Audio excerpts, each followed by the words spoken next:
what artistic exploration can be learned, can be borrowed into more like a data exploration, the data and analysis exploration. I kind of thinking what we're doing at the KinaVis is as a human-centered visual analytics.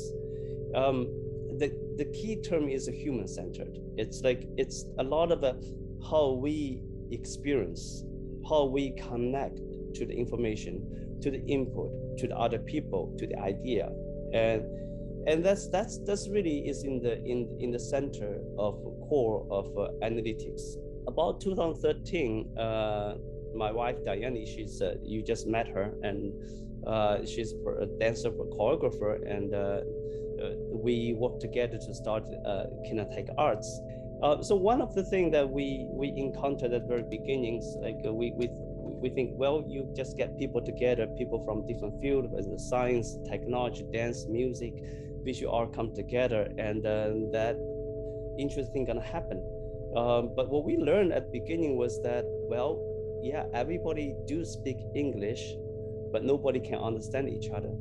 So it turned out to be a much interesting journey to figure out how different fields can learn, can augment each other. You have to.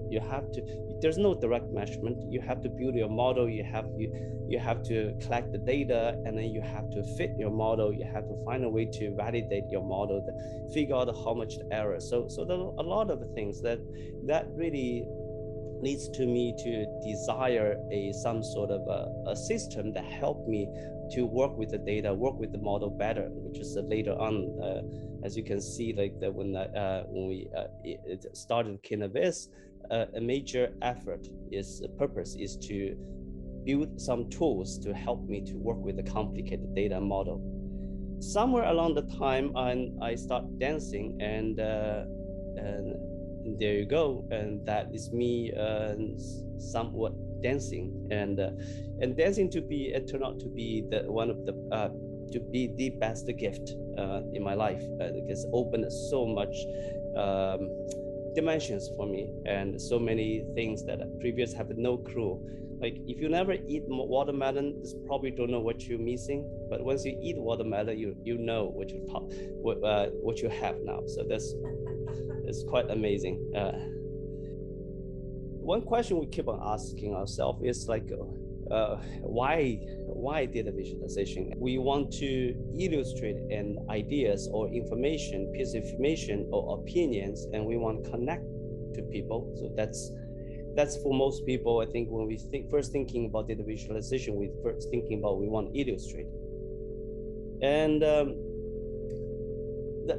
then we probably want to discover, and there are situations that we have no idea what is in the data. Like we want to look for needle in the haystack, and we want to build a visualization so we can discover information.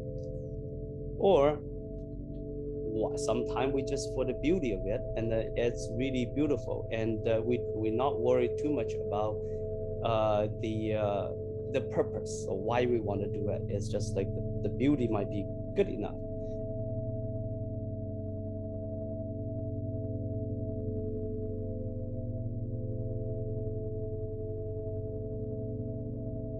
So you can see those like IV drops that we carry, this like fluorescent liquids that dripping down, and each click is where certain tweets being sent.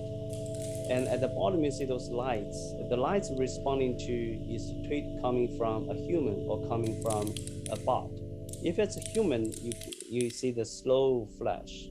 If it's a bot, you see this like a harsh, fast flashing. And so we literally condensed 6 months of the data into about 10 minutes of the time frame. What we learned from dance to the visualization is it's not just a visual sensory process. It's so many things like a haptic response, the touch, even the smell, the sensation, the temperature. So there's so many things that can be incorporated into visualization, into connecting to the data.